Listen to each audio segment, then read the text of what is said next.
I just bought the cheapest G-Wagon in the world at 60,000 South African rands, which is $3,000. But of course, there's a catch. This used to be a W460 G300 diesel, putting out a whopping 80 brake horsepower. But now it's a dead pile of rubbish. With no brakes, no accelerator, no steering, no drive, and a dismantled electronic system. We're definitely upgrading the engine. My goal is to get this car started. She's alive and driving by only using scrap parts that I can find lying around. I'm not spending any money on this car before I get it to drive. Once it drives, then we can start spending some money. This car has got a story to tell and I owe you guys an explanation. Let me explain.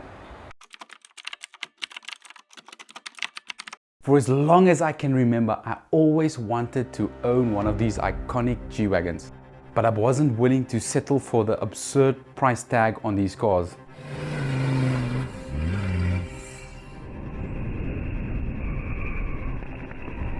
So when I stumbled across this non-running G300D W460 for only 60,000 South African rands, I knew I have to grab this car. The gentleman that sold the car to me told me that it's going to take me 45 minutes to get this car running. But the more I dug into this, the more missing components I found, and the more I realized that this chassis is scrap. But what could one expect for 60,000 South African rands? And then I was faced with a non-running G-Wagon that's probably going to cost me more than one that I can pull off someone's showroom floor. And then I decided I have to make a plan.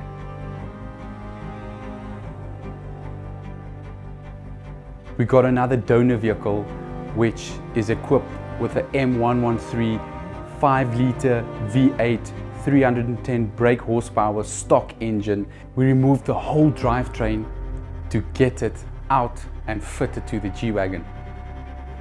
But obviously this is not a straight fit and we had to do some modifications. You know, every car guy has its project in the corner. This was my corner project. And every now and then when we got some time, we spent some time on the G-Wagon, but then life happened, forcing us to abandon this project for longer time periods than what we have hoped for, making me start to think that this car is probably never ever gonna drive again.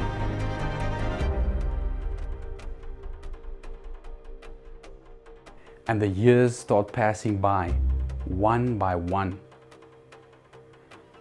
until it reached a point where I decided I'm gonna have to give this G-Wagon to someone to fix it for me. So I loaded on a flatbed and I dropped it off. Another year passed by and when I got to my G-Wagon, it was standing outside untouched. I wasn't happy and I moved it. And that brings us to this point where we're at now. And we need to finish off this car, so let's see if we can get this engine to fire up before we continue with getting it to drive. And remember, we're only using scrap parts. I'm not spending a single cent on this car before I know that it can drive and it drives the way I want it to drive.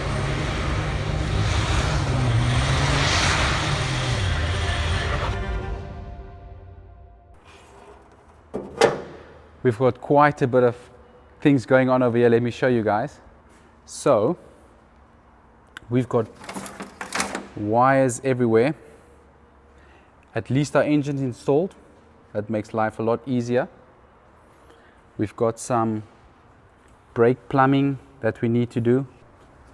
We've got no interior. And we've got a massive wiring loom and electronical system that we need to sort out. So for starters, I first want to connect the electronics, get this thing to fire up. If it fires up, then we can start fixing the wires, getting the right spots and everything where we want the stuff to be, where we need the stuff to be. But I would say before we start this car, seeing that it's been standing for so long, I would say let's first drain the engine oil, put fresh oil in this car. Everything is down in the sump, we get it out, we get new oil in, so that once we fire this engine up, it pumps new oil through all the galleries and all that, and we don't have that old, who knows, that oil's probably expired already. It's been in here for quite a few years. So let's drain the oil and then we can attend to this electronic system. The reason why I'm changing the oil is because oil has got a lifespan, especially used oil. And the lifespan varies from oil type to oil type. Mineral oil has a shelf lifespan of 5 years, and synthetic oils has got a shelf life of 7 years. But once oil is used, the lifespan drops down to 1 year. This 5 and 7 year lifespan only counts for oil in sealed containers. Once opened, the lifespan will drop down to 2 years. Okay, so now that we've got fresh oil in here, there's a few things we need. We need the ignition, we need power, we need fuel, we need spark. So I've got a couple of electronic connections I need to make. So I'm gonna have to spend some time on this electronical system. I'm basically just gonna assemble it as it is, try and get this thing to fire up. If it fires up and I'm happy and the engine sounds good, then we can start cutting the wires, getting them routed nicely the way we want them. But first things first, we need to get this baby to start. So let's go. I'm now removing all loose items from the car that is not needed at the moment. Then I'm removing the wiring harness so that we can spread it out and find a starting point to make our life easier, because looking at this wiring loom, it might seem a bit intimidating. There's a lot of wires. So what I'm going to do is I'm breaking it up into sections. So this section is going to be my first section. I need to get that through the dashboard, get it to there, and then I need to figure out this section. So what I did is I already traced this plug is going to the fuel pump at the back.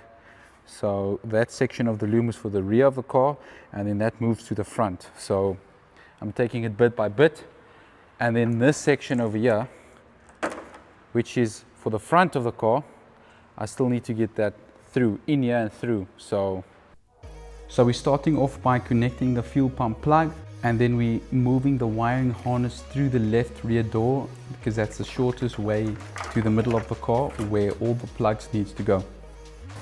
So this unit is our main brain, which is going over here. So I need to get all these plugs plugged in over here. So we're first going to do this big loom, then we're going to move over to the interior loom, and then we also have this engine loom that needs to get into the car, also to that unit. I thought it would be a good idea to start with the main computer box in the vicinity where this computer box is supposed to be mounted. Well, after spending a lot of hours on this wiring harness, it was all for nothing. So I found more plugs, and it looks like I'm gonna have to undo everything I did over there, move that unit to here, because this is where its original location was on the donor car.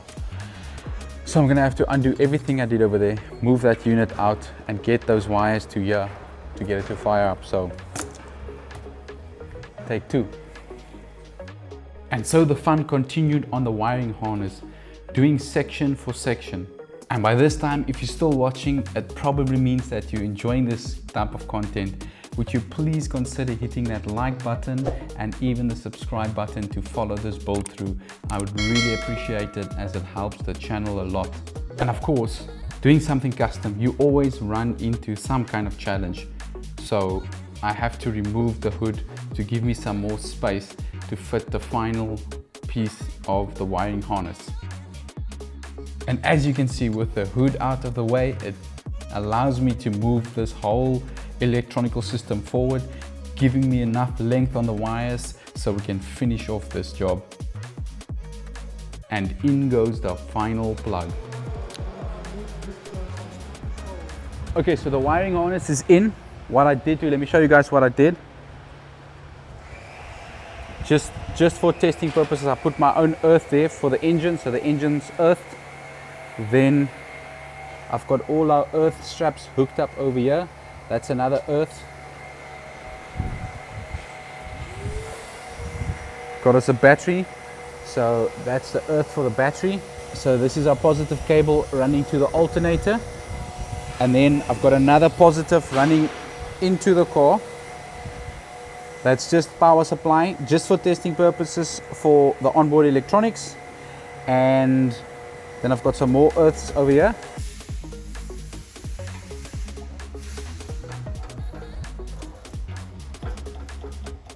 And I just thought, you know what, before we start this car, why don't we just do a bit of a modification to the exhaust system? I mean, it is a V8, we want to hear that real V8 sound and not listen to mufflers killing that amazing roar.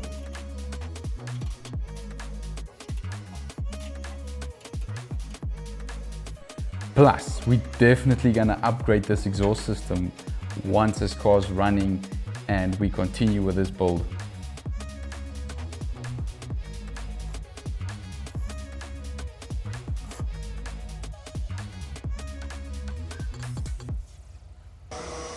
Won't be needing this anymore. Okay, so let's see if this is gonna work.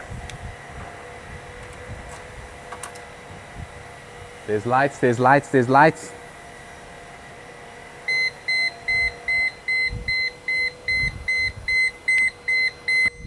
Sounds good, sounds good.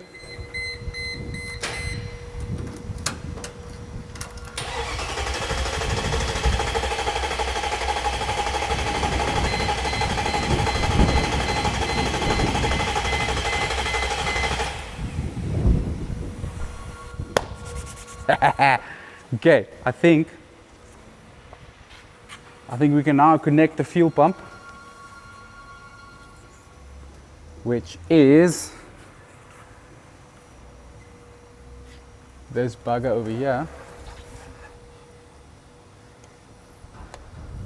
Okay, fingers crossed. This baby should fire up now. This will be the first start in almost 5 years.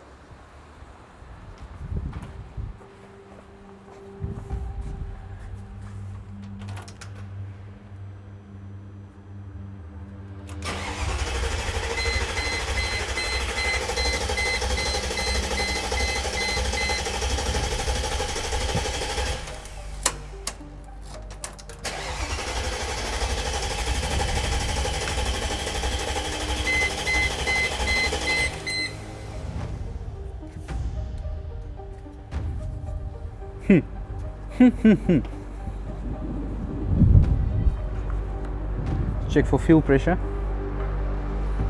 No fuel pressure. Okay, back to the drawing board. So the cool thing about this wiring loom being so exposed is it was so easy tracing the wires from the fuel pump to the fuse and the relay to check and see to make sure that power is going to the fuel pump. So it looks like our fuel issue is sorted. We had a bad connection on our fuel pump relay. So let's fire up this baby. First fire up in almost 5 years.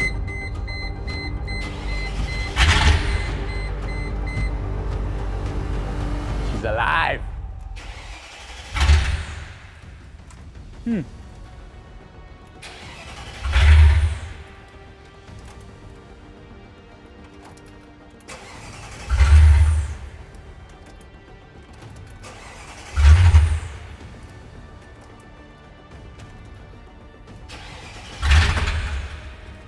Come on.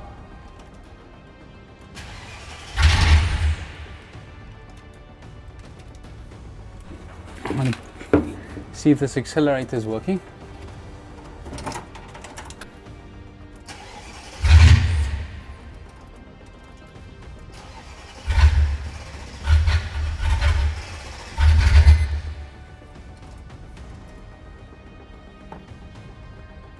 Okay, back to the drawing board.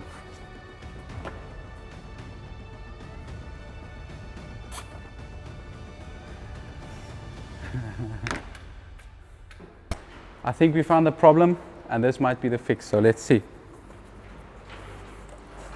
Looks like we've got a leak on the intake and that will seal it up. This is supposed to go onto the brake booster, but we don't have brakes yet. Let's see if it works.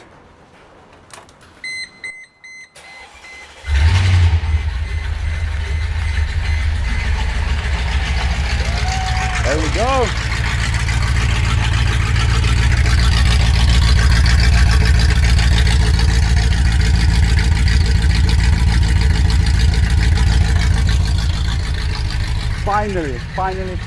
Finally we got it sorted.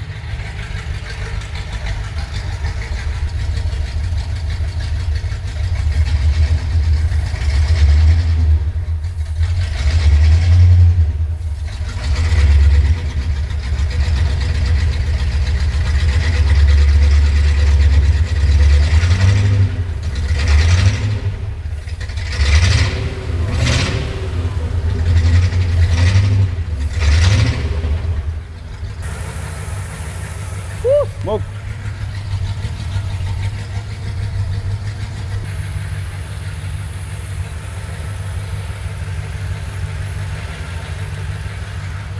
Agora sulle throttle body.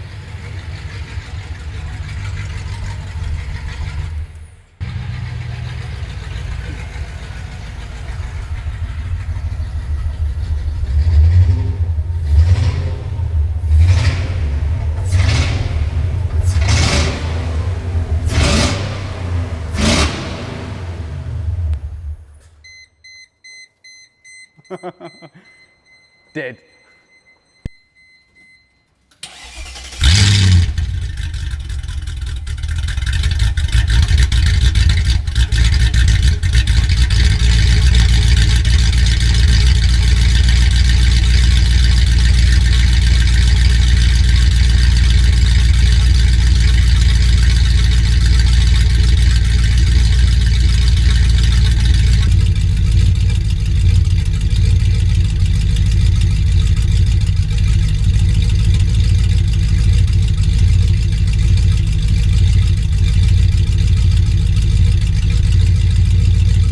So the goal was to get her started.